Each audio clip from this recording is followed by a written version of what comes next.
Jadi hari ini kita akan belajar tentang arthropoda, baik sebagai vektor maupun sebagai parasit. Tapi sebelumnya,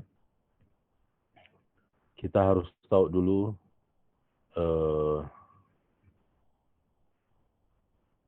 apa itu sifat-sifat umum parasit.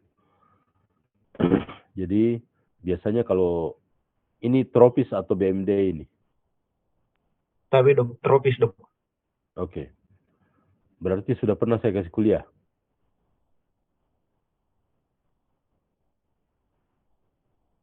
sebelumnya.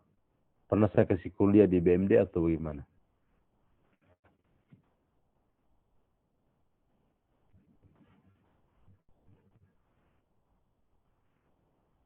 Belum pernah ya? Tapi iya dok. Iya. Maka sebelum kita masuk di arthropoda, kita bicara dulu tentang parasit sedikit. Jadi parasit itu menjadi parasit karena biasanya mereka kehilangan satu atau beberapa fungsi vital untuk survive. Sehingga dia mencari fungsi itu di organisme lain atau di host. Ya. Nah, ketika dia masuk di dalam host, mereka itu cuma bisa menjadi dewasa dan berkembang biak, melanjutkan siklus hidupnya jika mereka itu masuknya di host definitifnya. Ini ada HD ini, itu adalah host definitif ya.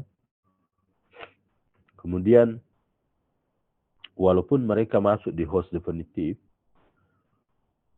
kalau mereka tidak masuk dalam bentuk infektifnya, mereka juga tidak bisa jadi dewasa. Biasanya mereka mati atau membentuk bentuk lain yang terperangkap. Saya minta maaf karena saya lagi flu. Jadi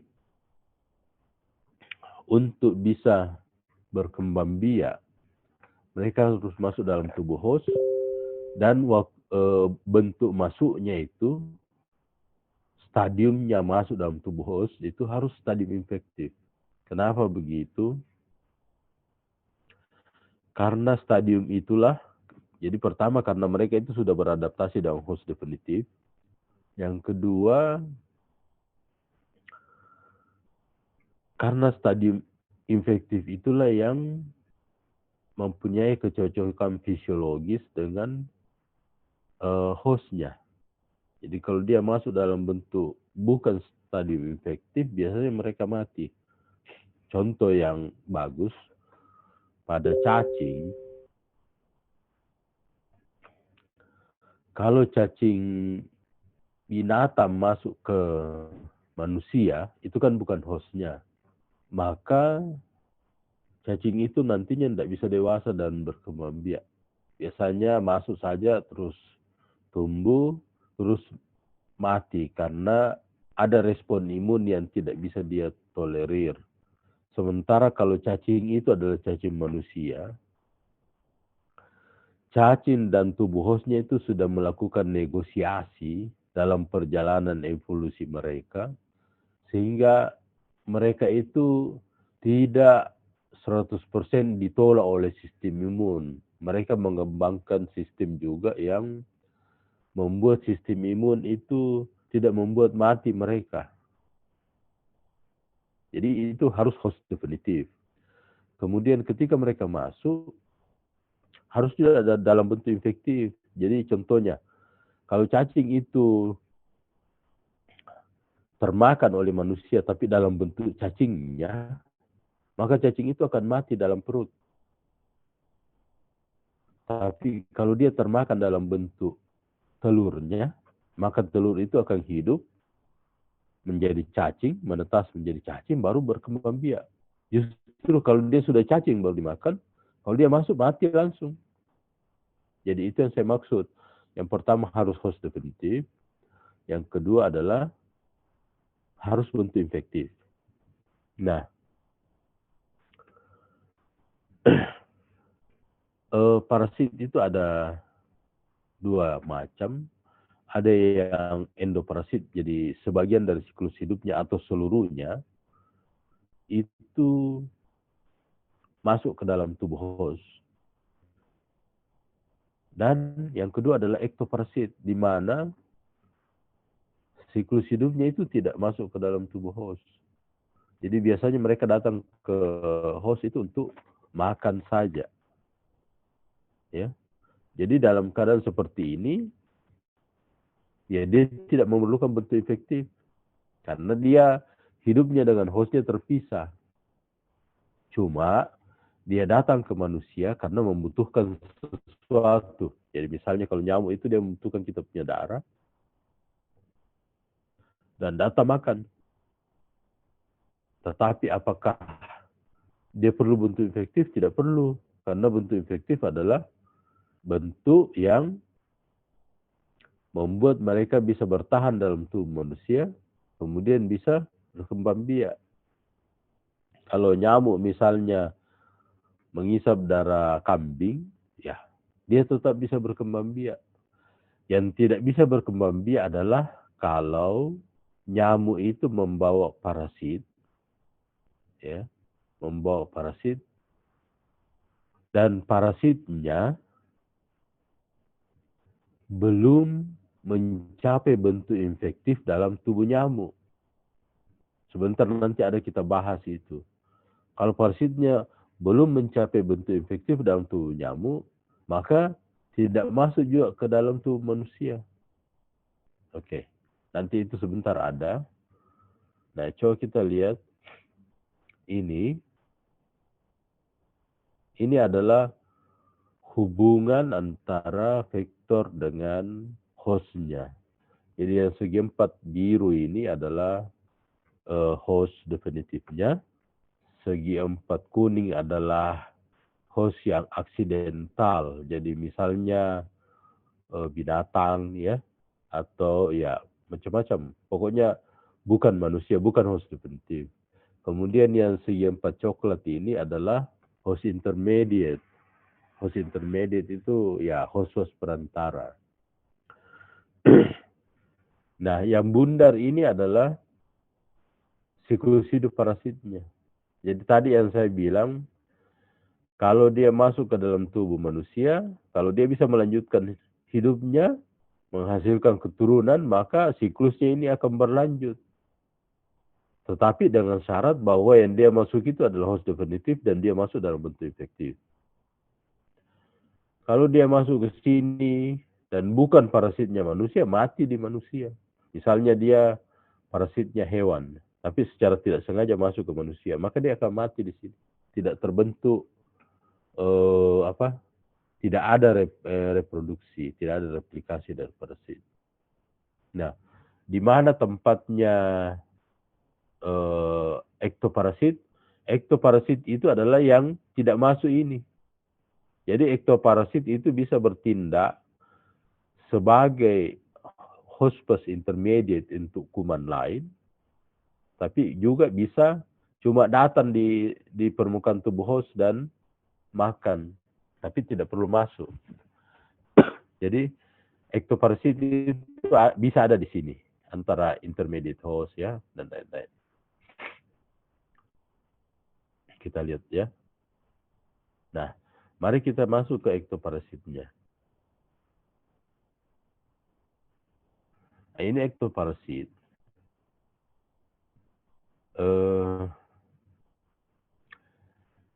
Dia itu hidup terpisah dari host, tetapi biasanya memperoleh makanan pada host. Atau dia memperoleh tempat tinggal lah, tempat bersarang. Nah, itu juga bisa. Dan biasanya itu di permukaan tubuh host, bukan masuk ke dalam. Ada yang masuk di bawah kulit, tetapi itu tetap bagian permukaan. Dia tidak masuk sampai di organ dalam, masuk ke darah, tidak. Mereka di permukaan. Karena mereka makan di hostnya, maka kalau ada kuman di dalam kelenjar ludahnya, kuman itu bisa transfer ke host definitif ya. Apa yang terjadi? Si ektoparasit bisa menularkan kuman lain. Jadi selain dia jadi parasit karena dia menggigit hostnya, dia juga menularkan kuman lain. Jadi kalau kita bicara parasit yang endoparasit itu, kita bicara tentang dua organisme yang membina hubungan di mana yang satu itu mengambil keuntungan dari lainnya. Tapi kalau kita bicara tentang ektoparasit, bisa dua organisme tapi bisa tiga. Kenapa? Bisa saja kalau dua organisme itu ada host, ada ektoparasitnya yang datang makan. Itu saja. Kalau tiga adalah ada host, ada ektoparasit, dan ada parasit di dalam ektoparasit. Ada parasit atau kuman lain di dalam ektoparasit yang dalam proses makannya ektoparasit ini, dia ditularkan. Jadi pada saat itu dia menularkan penyakit. Itulah yang kita sebut sebagai mentransmit atau sebagai vektor. Vektor itu bisa secara mekanik maupun secara biologis. Yang mana dimaksud mekanik? Kalau mekanik itu kalau ada lalat singgah di kotoran dan di situ ada kuman, sayapnya terkena itu kuman atau kakinya, lalu dia terbang, pindah ke kita punya makanan, kemudian dia singgah di situ, lalu kumannya pindah di makanan kita, lalu kita makan itu makanan, maka kita tertular. Itu vektor juga. Tetapi vektornya adalah vektor mekanik karena dia cuma memindahkan saja. Kalau dia mengisap darah dari orang yang sakit, kemudian dia terbang ke orang yang sehat, lalu mengisap darah lagi di orang yang sehat, kemudian kumannya pindah, itu namanya vektor biologis. Dia masuk ke dalam tubuh dari vektor, kemudian berkembang dalam tubuh vektor, baru dia ditularkan. Itu namanya vektor biologis. Kalau vektor mekanik, tidak ada masa inkubasinya. Kenapa? Cuma dipindahkan saja, diangkat. Kalau vektor biologis, ada masa inkubasi kuman di dalam tubuhnya. Karena apa? Supaya ini kuman berkembang biak dulu atau menjadi matang dulu, baru dipindahkan ke tubuh host dalam bentuk infektifnya. Ya, itu yang perlu kalian ingat.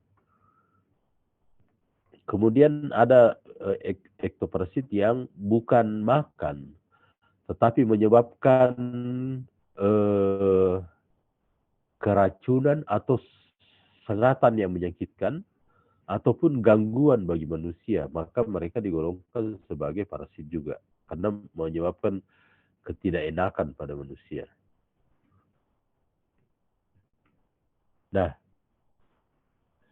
sifat-sifat ektoparasit ada 3. Yang pertama itu tubuhnya beruas-ruas. Kenapa beruas-ruas? Karena dia mempunyai rangka luar yang kita sebut exoskeleton. Exoskeleton itu adalah lapisan kulit yang keras yang tidak bisa menjadi bertambah besar dan tidak fleksibel seperti baju besi. Kalau ada film-film Satria itu yang berperang pakai tombak, terus mereka pakai baju besi, itu exoskeleton itu baju besinya. Karena dia baju besi, maka setiap persendian dia harus terpotong-potong supaya bisa bergerak. Itu yang disebut bersegmen, ya, beruas-ruas. Jadi tidak seperti kalau kita pakai baju lengan panjang, itu menyatu dari bajunya sampai di ujung lengannya. Tidak perlu beruas-ruas karena dia fleksibel. Yang ini, kalau exoskeleton, dia tidak menyatu antara yang di dada, yang di lengan atas, yang di lengan bawah, itu terpisah-pisah. Itu yang disebut beruas-ruas atau segmented body. Kemudian, tadi saya sudah sebut bahwa mereka itu menjadi parasit terutama di permukaan tubuh dari host-nya. Ini ya. Nah, jadi kalau kita tanya, kenapa arthropoda menjadi parasit? Yang pertama, karena dia memang parasit. Jadi kenapa dia parasit? Directly parasit. Adalah karena dia langsung makan di manusia. Dia menggigit manusia. Dia menusuk. Menyebabkan keracunan. Nah, itu directly parasit. Jadi dia menyebabkan injury. Ya, dia menyebabkan keracunan. Dia mengisap darah. Itu parasit. Tapi kalau dia menularkan kuman lain, maka dia sebagai vektor. Nah, karena dia sebagai vektor, maka digolongkan juga sebagai parasit. Karena menyebabkan kerugian pada manusia. Tadi saya sudah sebut, dia bisa sebagai vektor biologis maupun bisa sebagai vektor mekanik. Ya. Nah, bagaimana kalau dia sebagai parasit? Ayo kita lihat. Ini adalah arthropoda yang bertindak sebagai parasit. Nyamuk oke, ya.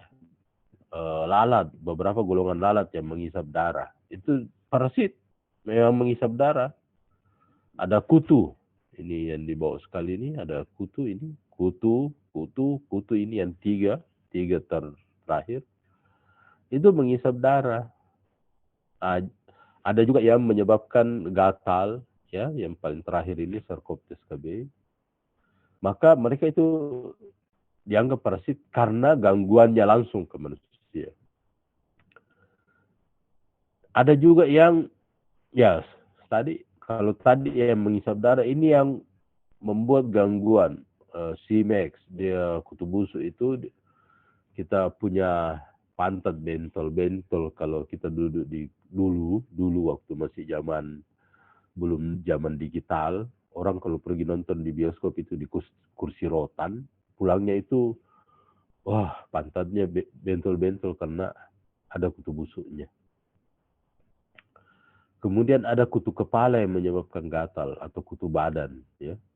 Kemudian ada semut bisa menggigit, lalat, ya, lalat yang mengganggu kita punya kalau makan datang berkerumun, ya. Itu belum sebagai vektor, tapi dia sudah mengganggu rayap. Nah, itu jadi makan menyebabkan gangguan itu dijadikan diklasifikasikan sebagai parasit atau dia beracun seperti lebah, ada kelabang, ya, lipan, kemudian ada ulat bulu. Nah, itu ulat bulu kan kupu-kupu. Kemudian ada kaki seribu. Ada apa? Kalajengking yang menyengat. Laba-laba ada yang beracun. Kalian pernah nonton kan filmnya Spider-Man? Itu pemerannya Spider-Man, Peter Parker menjadi Spider-Man karena apa? Digigit laba-laba. Itu di Marvel, ya. Kalau kalian digigit laba-laba, kalian tetap tidak bisa jadi Spider-Man. Nah, bagaimana kalau mereka sebagai vektor?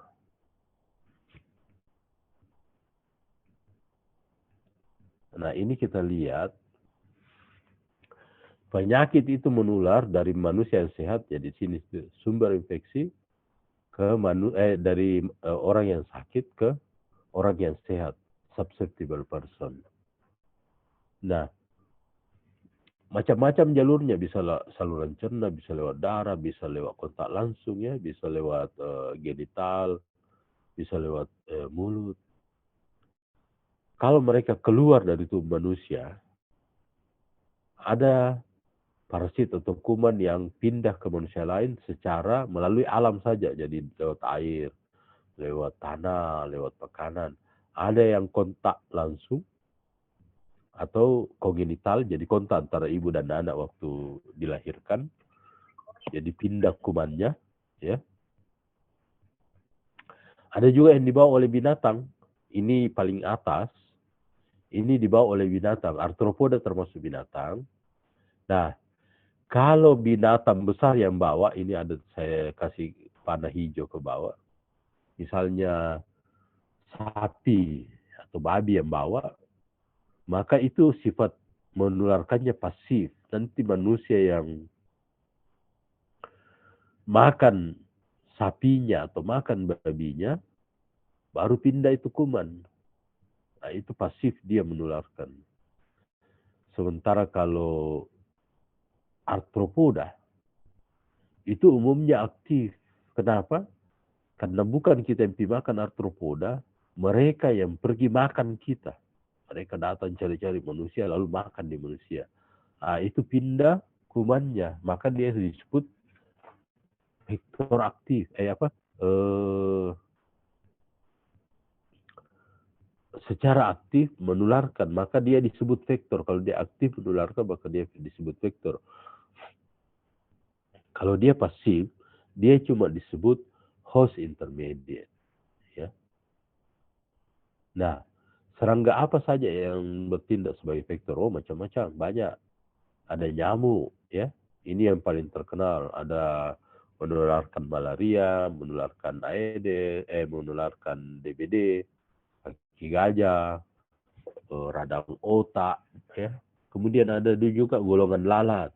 Jadi yang saya tulis ini serangganya atau arthropodanya, kemudian nama latinnya, ya, nama spesiesnya, kemudian nama penyakitnya. Jadi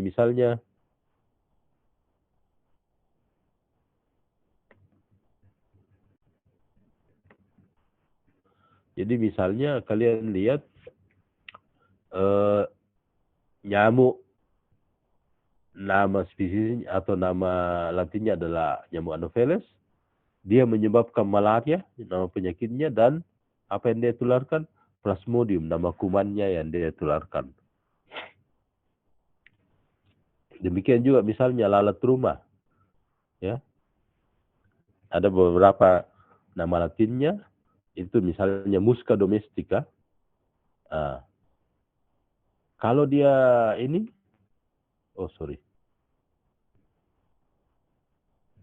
tunggu dulu, mana itu? Hilang ya? Tapi dok, tidak kelihatan dok. Tunggu dulu. Kenapa dia ini?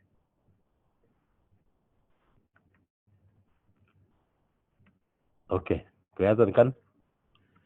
Tapi dok, sudah kelihatan dok. Ya, jadi di sini saya tulis nama spesies, misalnya kecoa, kemudian nama penyakitnya, tipes, kemudian kuman yang bawa bakteri.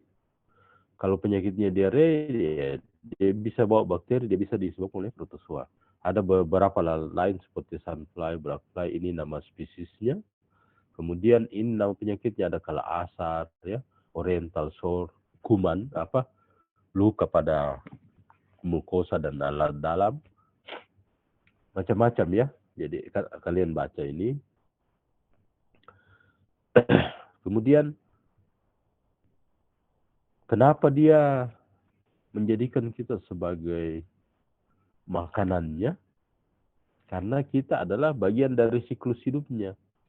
Jadi kalau nyamuk mau menghasilkan telur dan mendapatkan jentik yang kemudian dari nyamuk dewasa, maka dia perlu dulu mendapatkan protein dari mamalia, termasuk di sini manusia, untuk mematangkan telurnya. Nanti kalau telurnya sudah matang, baru dia bertelur. Barulah bisa ada telurnya menetas jadi larva, larvanya jadi nyamuk. Jadi kita itu bagian dari siklus hidup nyamuk. Kalau misalnya tidak ada mamalia, tidak ada manusia di suatu tempat ada nyamuknya, nyamuknya tidak bisa makan di situ, yang ada misalnya cuma ikan atau reptil, padahal dia tidak biasa, dia tidak menggigit sama reptil, maka nyamuknya nanti mati.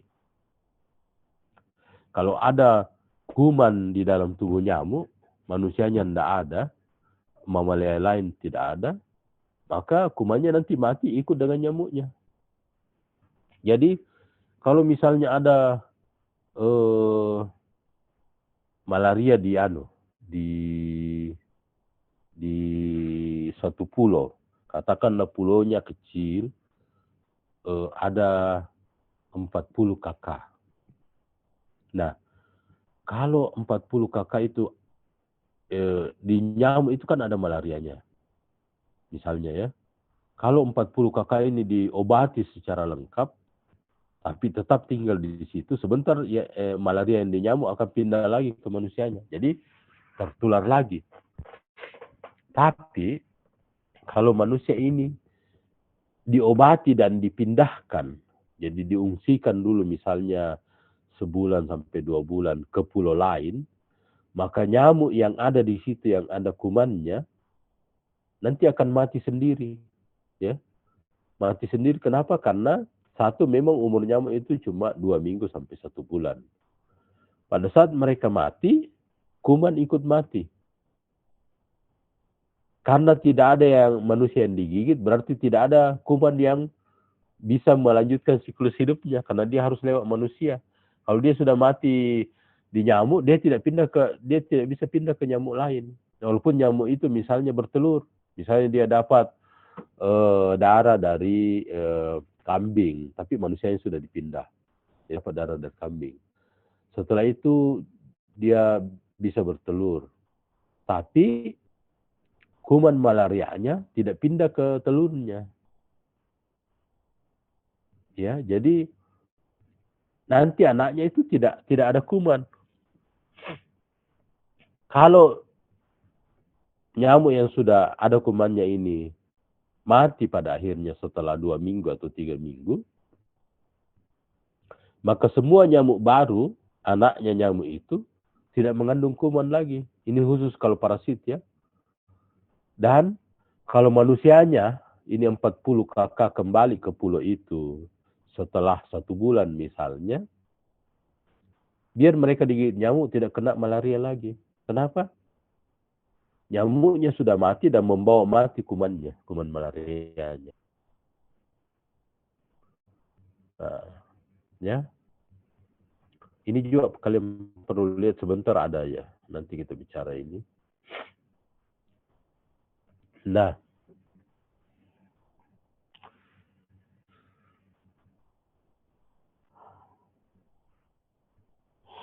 alhamdulillah.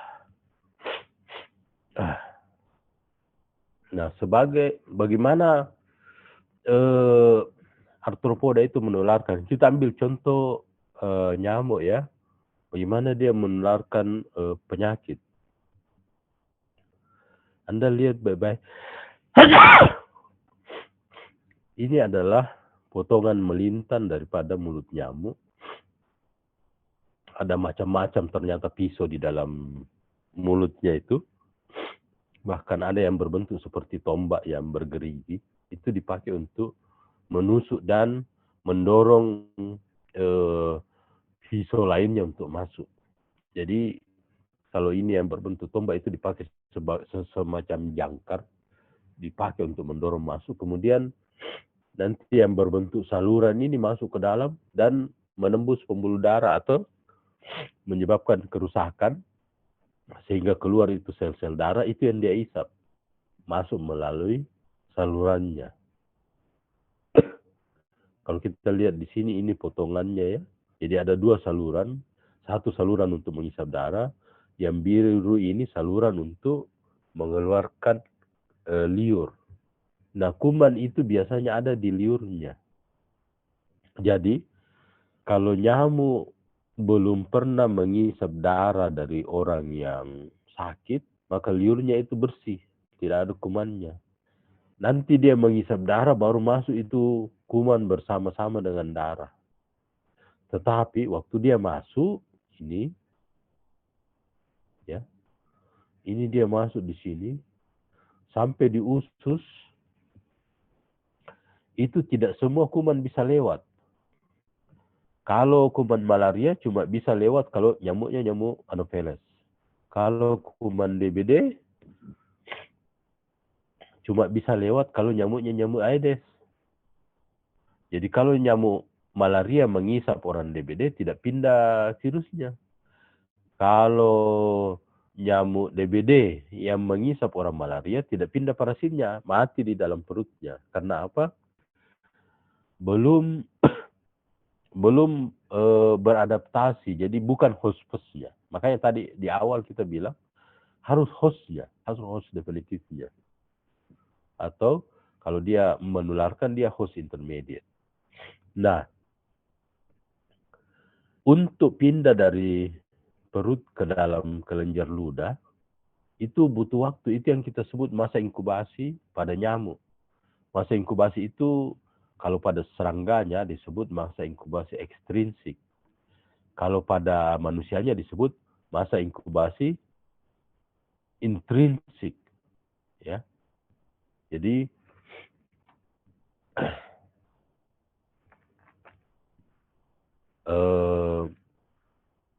perkembangan kuman di dalam tubuh ini sampai dia muncul di kelenjar ludah, itu yang disebut masa inkubasi. Dan yang mana masa infektifnya nyamuk ini adalah kalau sudah ada kuman dalam kelenjar ludah. Jadi tadi kalau kita lihat yang endoparasit, nanti dia dalam bentuk infektif, baru dia bisa melanjutkan hidupnya di dalam tubuh host. Nah, kalau ektoparasit, nanti nyamuknya atau ektoparasitnya itu menjadi infektif, jadi berada pada tahap infektif, kalau kumannya sudah ada di dalam kelenjar ludah. Jadi bukan dia yang menjadi infektif lalu masuk ke dalam tubuh manusia, tetapi nyamuk ini menjadi infektif karena kuman itu sudah siap di kelenjar ludahnya. Jadi pas dia menusuk lagi, mengisap darah lagi, masuk itu kuman bersamaan dengan liurnya. Itu yang disebut bentuk infektifnya. Ya. Jadi bentuk infektif pada nyamuk itu memerlukan masa inkubasi, ada prosesnya. Tidak begitu dia isap darah orang malaria hari ini, besok dia isap lagi orang, terus pindah, tidak. Dia kira-kira kalau malaria itu 2 minggu. Kalau DBD itu 1 minggu atau ya 5 hari lah bisa. Nah, ingat baik-baik itu ya masa inkubasi ekstrinsik namanya. Nah, ini saya mau kasih lihat ini masa inkubasi pada nyamuk dan pada manusia. Kalian lihat baik-baik. Ini orang sakit. Darahnya ada kuman. Ini warna merah. Maka dia mengisap. Kalau dia mengisap, pas dia mengisap di sini, maka kita hitung mulai dari sini. Nah, ini yang hijau adalah masa inkubasinya. Masa inkubasi ekstrinsik. Nanti dia muncul di saliva setelah 1 minggu, baru disebut nyamuk ini infektif, baru bisa pindah kuman, baru bisa bersiklus itu kuman. Nah, inilah disebut masa infektif daripada nyamuk. Jadi kalau sudah ada di salivanya itu kuman, maka seumur hidup nyamuk itu akan infektif.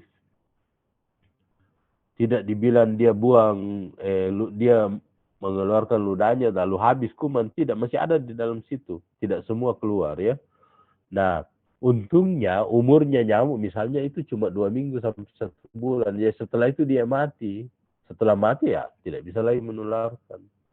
Nah, ini kalau nyamuk yang infektif warna merah ini mengisap darah kemudian, maka kuman yang ada di saliva ini akan pindah ke orang sakit, orang sehat.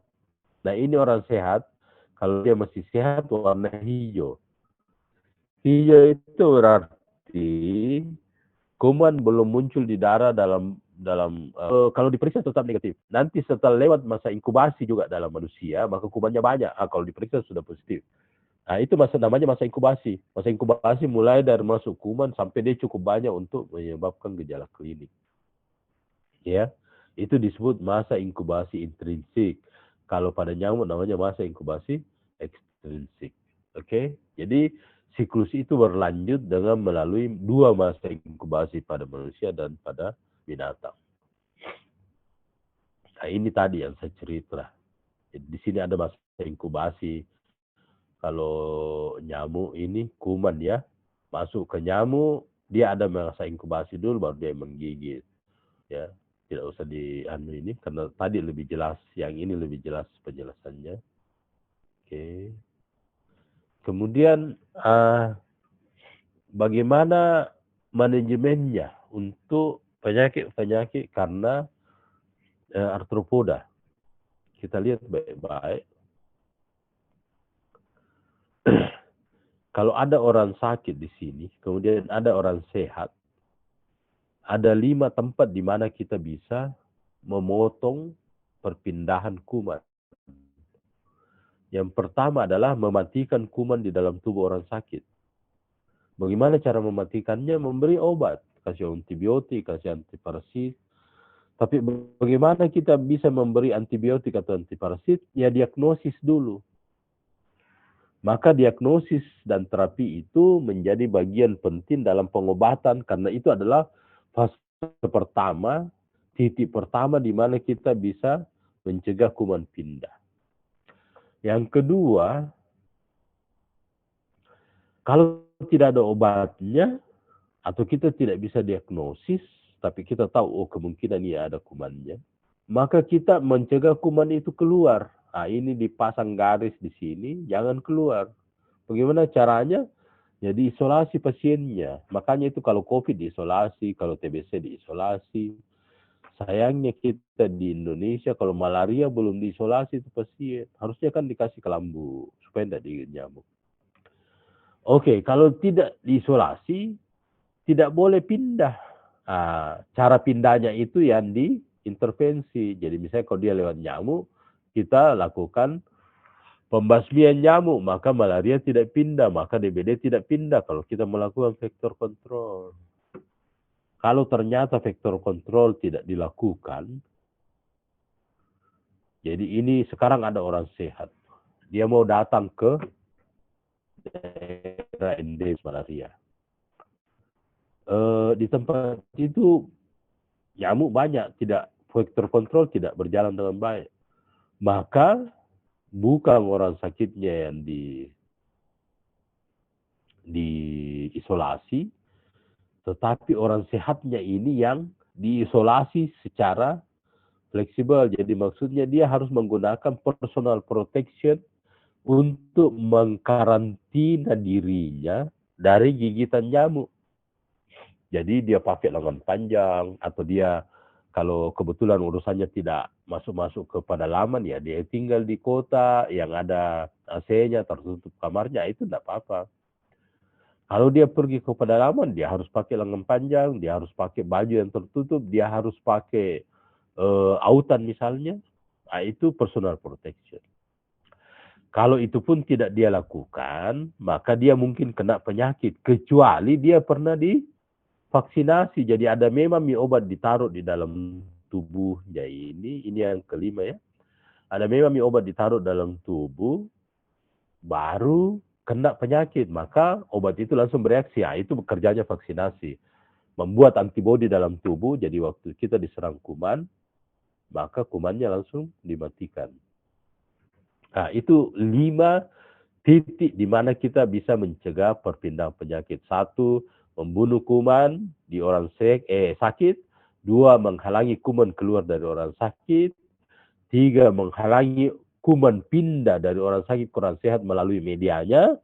4, menghalangi kuman masuk ke dalam orang sehat ya dengan menggunakan proteksi. Dan 5, menyiapkan obat sebelum dimasuki kuman dengan cara vaksinasi. Ingat baik-baik itu ya. Kemudian kita pindah ke golongan-golongan artropodnya. Nah, inilah artropod yang bisa menyebabkan penyakit maupun gangguan pada manusia. Ya. Ada yang di air, ada yang di darat, ada yang terbang. Ya. Nah, supaya mudah, kita buat klasifikasi. Klasifikasinya itu judulnya begini. Rumah di tepi sungai, di kaki bukit. Loh, kenapa harus begitu, Dok? Ya, kalau ingat saja dulu. Kalau kalian bayangkan ada rumah di kaki bukit, ada sungai di dekatnya, itu kan gampang dibayangkan. Maka itu Anda sudah bisa ingat jenis-jenis parasitnya.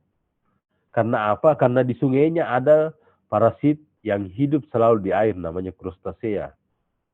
Di rumahnya itu, yang di bagian pondasinya, itu kan masih lembab-lembab. Nah, itu tempatnya parasit lain yang namanya Myriapoda. Dekat air dia. Kemudian di rumahnya, di dinding, di plafon, ada parasit lain lagi yang tidak perlu tempat lembab. Nah, itu namanya golongan arachnida. Kemudian di luar rumah ada parasit yang sudah bisa terbang, naik ke pohon, ya. Nah, itu adalah golongan parasit yang mengembangkan kemampuan untuk bermigrasi lebih jauh dengan cara terbang atau melompat. Itu yang kita sebut insekta. Jadi kalau kita ingat rumah kecil di kaki bukit di tepi sungai, itu kita selalu ingat sungainya ada krustasea. Pondasi rumahnya ada Myriapoda, rumahnya ada Arachnidia, bukitnya ada pohon-pohon di situ, ada insekta, ya. Jadi dengan cepat kita bisa menghafalkan, oke, ada 4 tempatnya, sungai, pondasi, rumah, pohon, ya, krustasea, Myriapoda, Arachnida, insekta. Oke ya. Nah, kalau sudah tahu itu gampang lah jadinya. Jadi tadi ini sebenarnya bentuk yang tidak ada gambarnya. Krustasea paling bawah di air, Myriapoda itu di dekat air, Arachnida yang tidak butuh air, insekta yang sudah terbang jauh. Ya. Nah, ini coba kita lihat satu-satu. Krustasea itu biasanya binatang air, kemudian head dengan toraks bergabung menjadi cephalotoraks. Ada yang mikroskopis, ada yang makroskopis. Yang mikroskopis namanya misalnya Cyclops, Diaptoms. Yang makroskopis ya udang, lobster, kepiting, ya, crayfish. Nah, ini semua makroskopis tapi bisa membawa kuman lain, maka mereka parasit. Kemudian coba kita lihat Cyclops. Ah, ini Cyclops ya. Ini binatang air. Ini ya, itu di Phaeopharecticum itu ada yang betinanya, ada telurnya di sini. Ini yang kepala dengan toraks bergabung disebut cephalotoraks. Ini abdomennya yang sendiri. Kemudian ada kelas Myriapoda. Myriapoda itu yang di dekat air tinggalnya. Jadi binatang darat tapi tinggal dekat air. Apa cirinya? Tubuh memanjang, segmennya banyak. Dan setiap segmen ada satu pasang kaki. Ada yang ukurannya mili, disebut millipede kakinya. Ada yang ukurannya agak besar namanya centipede. Karena ukuran kakinya itu senti. Ya, kita lihat ini. Nah, ini centipede. Ukurannya kakinya itu kita bisa ukur, ini kira-kira 1 senti atau 1,5 senti. Dia tubuhnya memanjang, beruas-ruas. Setiap ruas ada satu pasang kaki. Bagaimana dengan, di sini tidak kelihatan ya. Millipede itu kakinya kecil-kecil. Kecil-kecil, di dalam satu ruas itu biasanya ada 2 pasang. Nanti sebentar ada gambarnya. Jadi centipede, millipede. Ini kebetulan diwakili oleh centipede. Kemudian kelas yang, kalau ini Myriapoda dekat air ya. Kalau kelas Arachnida itu yang sudah jauh dari air, binatang darat, umumnya beracun atau menyengat dan biasanya menyebabkan infeksi virus. Ada beberapa golongan, misalnya Scorpionida golongan kalajengking, Aranea golongan laba-laba. Kemudian yang 2 ini satu golongan namanya Akari. Akari itu ada yang makroskopis, ini tik atau disebut caplak. Ada yang mikroskopis yang disebut juga kutu. Jadi atau tungau, ya. Jadi kalau dia akari itu ada 2, caplak dengan tungau. Kalau caplak makroskopis, tungau mikroskopis. Nah, ini golongan Scorpionida ya, kalajengking, golongan Aranea, dan ini golongan Akaria mikroskopis, Sarcoptidea. Ya. Nah, arthropoda yang di bukit sudah jauh terbangnya, sudah bisa migrasi lebih jauh. Nah, jadi dia cirinya itu biasanya terpisah itu kepala, toraks dengan abdomen dengan jelas. Kemudian 3 pasang kaki. Kenapa ini penting? Karena di golongan sebelumnya, di sini, Arachnida, itu cirinya adalah 4 pasang kaki. Ini, 1, 2, 3, 4. 4 pasang kaki. Ini. 1, 2, 3, 4. Ya, 4 pasang kaki kalau Aranida. Kalau insekta itu dia 3 pasang kaki. Itu termasuk nyamuk, lalat, kutu-kutuan, dan lain-lain. Nah, coba lihat ya. Yang penting itu adalah nyamuk dan golongan lalat yang menghisap darah. Kemudian lalat yang menjadi vektor mekanik ini, lalat rumah. Contohnya nyamuk. Mari kita lihat nyamuknya. Ini ada mulutnya panjang, tadi saya sudah sempat sampaikan. Kalau nyamuk itu jantannya tidak menghisap darah, betinanya saja. Jadi female mostly need blood, meal. Jadi makan darah untuk maturasi telur. Ada beberapa nyamuk yang tidak menghisap darah, tetapi itu sangat jarang dan tidak menjadi vektor bagi manusia. Nah, ini nyamuknya, contohnya ya. Ini kepala jelas, toraks sendiri, abdomen sendiri. Itu cirinya daripada insekta. Nah, kalau nyamuk itu ada golongan nyamuk anopheles, itu yang malaria. Nyamuk kulisinen, itu yang nyamuk rumah dengan nyamuk DBD. Dan nyamuk toxorynchitis, itu yang nyamuk yang tidak menghisap darah. Tetapi kita harus tahu, karena dia juga, waktu dia masih jentik, nyamuk ini jentiknya memakan jentik nyamuk Aedes. Jadi bisa sebagai kontrol. Ini dia ya. Nah, ini ciri dari nyamuk anopheles atau nyamuk malaria, itu kalau dia hinggap atau menghisap darah, dia akan ini seperti menungging, membentuk sudut. Kalau nyamuk Aedes, nyamuk Mansonia, nyamuk Culex, atau maupun nyamuk Toxorynchitis, itu dia duduk rata dengan permukaan. Ya, ini kita lihat dia menempel erat dengan permukaan. Kalau nyamuk anopheles dia menungging. Kalau nyamuk Aedes apa cirinya? Cirinya itu dia bintik-bintik putih, terutama pada kaki. Kalau nyamuk Mansonia itu bintik-bintik emas. Jadi dia agak coklat kekuningan berbintik-bintik emas. Kalau nyamuk tokso itu besar. Itu 3-5 kali nyamuk biasa. Untungnya nyamuk tokso itu tidak menggigit. Jadi cuma jentiknya yang memakan jentik nyamuk lain. Kemudian ada nyamuk rumah yang kita sebut nyamuk Culex. Ini ciri-cirinya adalah kalau kita perhatikan dia selama 1 menit, kita tidak bisa dapat ciri-ciri yang jelas. Maka ciri-cirinya yang perlu kita ingat adalah kalau kita tidak bisa dapat ciri-ciri. Ya, ciri-cirinya adalah tidak punya ciri-ciri. Nah, itu nyamuk Culex. Ini ada beberapa list. Nyamuk anopheles menularkan malaria, kumannya plasmodium. Apa ciri-cirinya ada di sini? Nyamuk Aedes menularkan dengue dan chikungunya. Kumannya adalah dengue virus, chikungunya virus. Nyamuk Culex menyebabkan radang otak Jepang. Kumannya adalah Japanese encephalitis virus.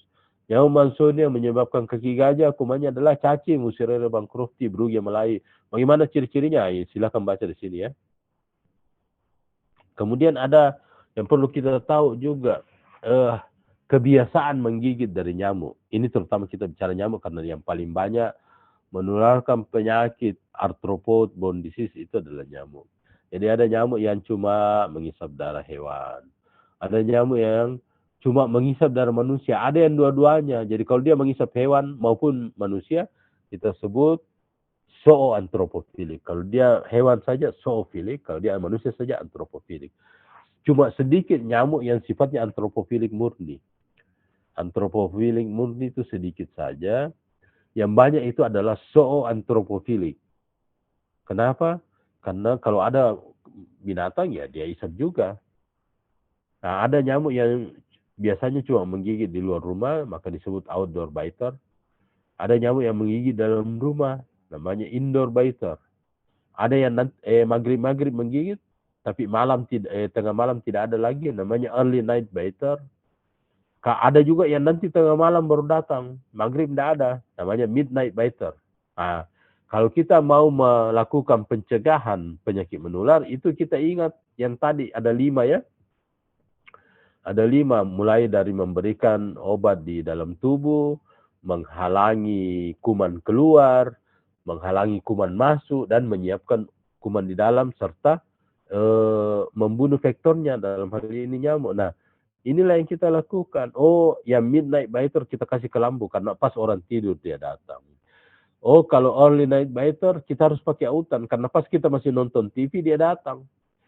Oh, yang outdoor biting kita harus pakai baju pelindung, atau kita tidak keluar rumah pada malam hari kalau kebetulan daerah endemis. Kenapa? Karena mereka menggigit di luar. Jadi kira-kira seperti itu. Ada juga nyamuk yang menggigitnya terutama siang hari.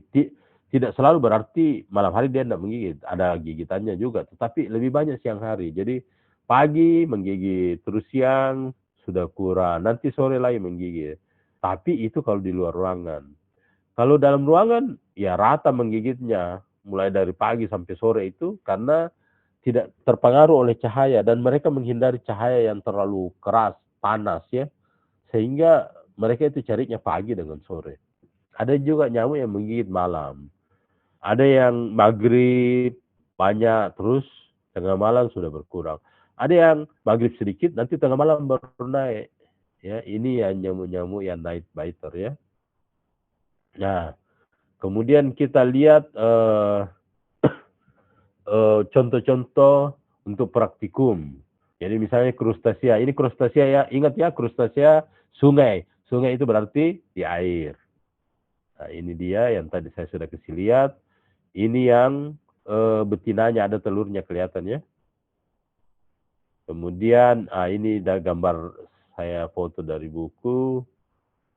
Ini namanya Cyclops ya, Cyclops betina, Cyclops jantan. Ini yang mikroskopis. Kalau makroskopis kalian sudah tahu ada udang, ada kepiting, itu bisa mengandung cacing pita. Kemudian yang kedua itu Myriapoda. Myriapoda itu yang dekat air, pondasi rumah, WC. Jadi ada retakan di tegel apa di mana-mana, itu keluar itu kaki 1000 atau lipan di situ. Nah, ini centipede ya. Kakinya bisa diukur senti, 1 senti atau 1,5 senti lah. Ini bisa sampai 2 senti kakinya. Dan setiap ruasnya itu cuma 1 pasang. Tapi kalau millipede, ini kakinya kecil-kecil, ukurannya mili. Ya. Ukurannya mili dan satu segmen itu 2 pasang. Jadi kalau segmennya 300, katakanlah ini segmen yang kecil-kecil, ada 300, maka kakinya adalah 300 kali 4, 1200. Wah, cocok memang dijuluki kaki 1000. Malah kalau perlu kaki 1200. Jadi kalau dia punya segmen cuma 100, kakinya itu berapa? 400. Oke ya. Kemudian arachnida. Arachnida itu adalah rumahnya. Tidak lagi harus dekat air. Tadi saya sudah sebut ada 3 golongannya. Golongan kalajengking, scorpionida, golongan laba-laba, spider, ya, atau aranea, dan golongan caplak atau akari yang 2 macam, ada yang makroskopis, mikroskopis. Nah, kita lihat ini scorpionida ya. Ini 4 anunya. 4 pasang kakinya dan 1 capit. Ini capit dari kepala, bagian dari mulut sebenarnya ini karena dia pakai menggigit memegang. Kemudian aranea juga begitu, 4 pasang kaki ya. 4 pasang kakinya di sini. Matanya itu yang dia aranea yang khas karena dia 4 sampai 8, dia bisa melihat sampai hampir 360 derajat. Nah, scorpionida dan aranea itu lebih banyak karena beracun atau menyengat. Jadi ada yang menularkan penyakit tapi jarang yang kita tahu. Yang lebih banyak itu karena mengganggu kita dengan gigitannya dan sengatannya.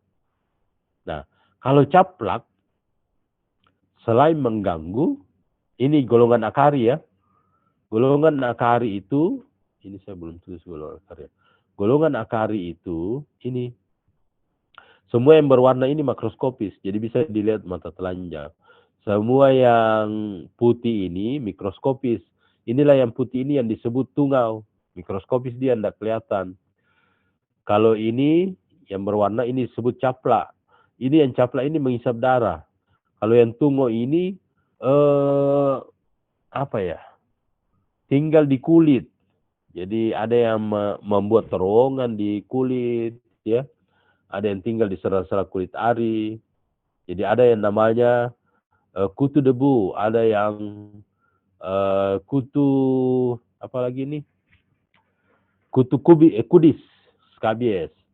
Ada yang kutu kulit, pure mite, kutu bulu. Jadi bulu-bulu ayam. Kita juga kadang-kadang ada di muka yang selalu gatal-gatal itu, sudah disabuni masih gatal, itu biasanya ada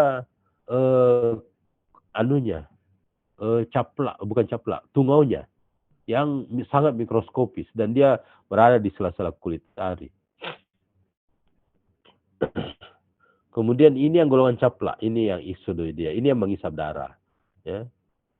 Caplak anjing namanya, jadi dia bisa menghisap darah. Nanti itu ada di praktikum. Kemudian ini yang mikroskopis, ini tidak menghisap darah tapi membuat terowongan di kulit, ya. Ini dia transparan kelihatan, ini mikroskopis, Sarcopteidea. Lalu nyamuk tadi saya sudah jelaskan ada 5 macam yang paling banyak kita tahu, ya. Anopheles, menungging, Aedes bintik putih, Mansonia bintik emas, Toxorynchitis nyamuk raksasa, Culex itu nyamuk tanpa ciri-ciri. Nah, kalau nyamuk menghisap darah, dalam 3 hari dia akan bertelur. Dan telurnya itu dalam 2 hari menetas menjadi jentik. Jentik itu kira-kira 1 minggu menjadi pupa. Pupa itu 2 hari tinggal puasa baru dia menjadi nyamuk kembali.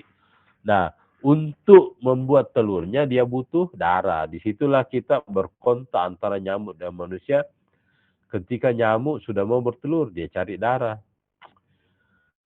Nah, ini tadi berdasarkan posisinya kalian sudah lihat. Berdasarkan posisi resting, sifat telur dan larva. Nyamuk itu kalau Anopheles dia menungging begini. Kalau yang lain itu rata, ya. Kemudian kalau dia dijentik, ini jentik yang dibawa yang abu-abu ini. Kalau dia Anopheles justru dia rata. Kalau dia dewasanya dia menungging. Kalau jentiknya Anopheles justru rata. Sementara nyamuk lain yang rata kalau hinggap dewasanya justru menungging atau tergantung kalau jentiknya. Itu bedanya. Jadi terbalik. Anopheles menungging kalau dewasa, rata kalau larva. Nyamuk lain rata kalau dewasa, menungging kalau larva. Ya, ingat baik-baik itu. Kemudian sebagian besar nyamuk menempatkan telurnya di air, kecuali nyamuk Aedes. Nyamuk Aedes itu taruh di dinding air. Di dindingnya itu wadah.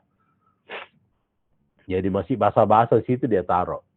Itulah sebabnya nyamuk Aedes selalu cari tempat-tempat yang kecil. Di mana itu? Yang ya botol-botol, ban bekas, bak mandi. Kenapa? Karena gampang sekali dapat dindingnya. Kalau nyamuk Aedes di kolam renang susah dia cari dindingnya. Dia pergi di sawah susah, dia pergi di rawa-rawa susah.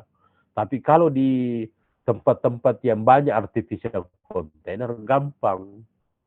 Itulah sebabnya nyamuk Aedes yang menularkan DBD banyak DBD itu lebih banyak di kota daripada di desa. Kenapa? Lebih banyak artificial container yang kecil-kecil yang ada dindingnya bisa dia tempati bertelur. Kalau nyamuk lain, malaria itu lebih banyak di pedalaman. Kenapa lebih banyak di pedalaman? Karena mereka taruh telurnya di air yang terbuka. Jadi mereka carinya sawah, mereka carinya sungai, mereka carinya rawa-rawa, mereka carinya empang. Nah, itu mereka datang di situ.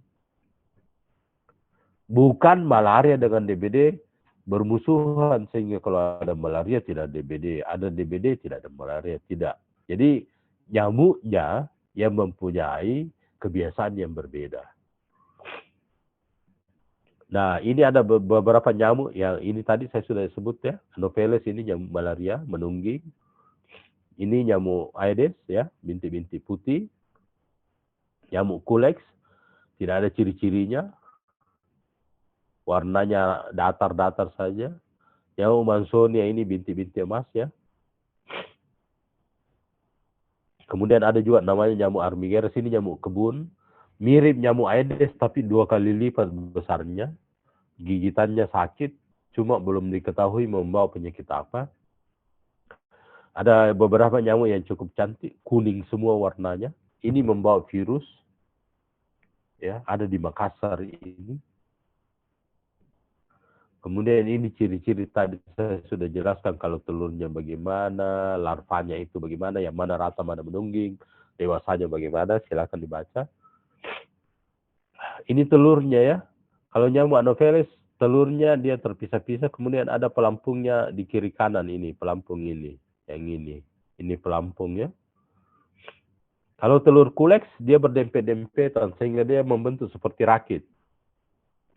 Lalu telur Aedes, ini telur Aedes, dia melekat di dinding. Jadi dia tidak di air.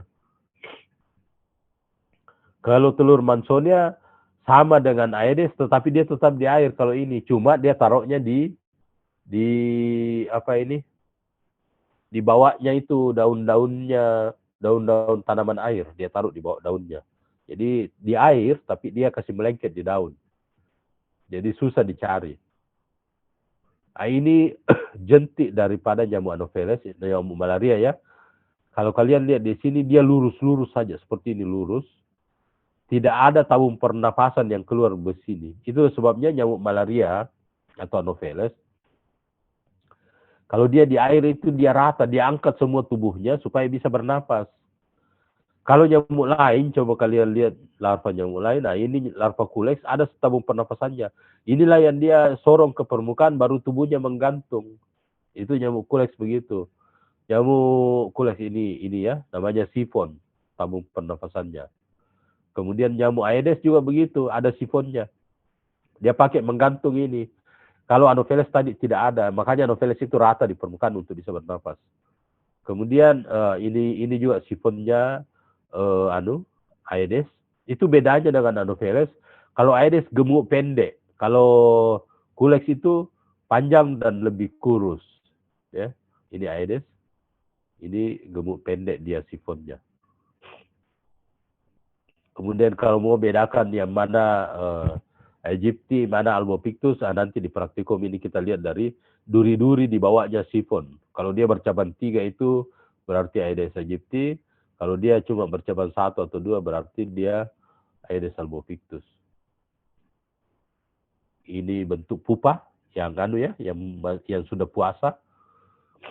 Jadi telur, jentik, pupa. Telur 2 hari menetas, jentik kira-kira 1 minggu jadi pupa, pupa 2 hari puasa. Baru jadi nyamuk. Nyamuk 2 minggu hidup. Ini pupa ya. Ini nyamuk dewasa. Nyamuk dewasa, ini Anopheles. Kalau Anopheles itu ininya untuk betina itu panjang. Jadi harus kalian tahu dulu bahwa kalau nyamuk betina, harusnya itu pendek dia punya maxillary palpi.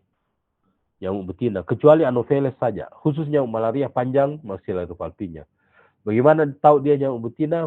Lihat antenanya. Kalau antenanya kurang bulunya, betina itu. Anggap saja, bayangkan saja manusia. Kalau dia berkumis, jantan. Kalau dia tidak berkumis, betina. Kalian lihat di sini, ini dia berkumis. Bulu antenanya panjang. Ini jantan. Kalau nyamuk jantan, maxillary palpinya itu panjang, sama dengan mulutnya. Itu khas di nyamuk jantan. Kalau nyamuk betina, maxillary palpinya sebenarnya pendek, kecuali khusus Anopheles itu panjang. Jadi ini ya, lihat antena itu, kalau kurang bulu betina, kalau banyak bulu jantan. Kalau jantan, palpinya itu sama panjang. Kalau betina, ini mana? Ini jantan ya, ini bulu, palpinya panjang. Kalau betina, ini kurang bulunya, ini betina. Kemudian palpinya ini pendek. Ini kuleks dengan Aedes hampir sama. Ini jantan ya, bulunya panjang, palpinya panjang, itu jantan. Bulunya panjang, palpinya panjang, jantan. Bulunya pendek, palpinya pendek, betina. Oke? Apa yang melanggar karakteristik itu? Ya cuma Anopheles. Kalau Anopheles, bulunya pendek tapi palpinya panjang. Itu saja. Yang lain itu bulunya pendek, palpinya pendek. Bulunya panjang, palpinya panjang. Kalau Anopheles, bulunya pendek, palpinya panjang. Itu betinanya. Kalau jantannya sama dengan yang lain, bulunya panjang, palpinya panjang. Nah, ini ada dua faktor DBD. Ada yang kita kenal sekali namanya nyamuk Aedes aegypti, ada yang nyamuk Aedes albopictus. Kalau Aedes aegypti itu 4 garisnya di punggung, kalau albopictus cuma 1. Kemudian ada lalat. Lalat itu ada yang mengisap darah, contohnya ini.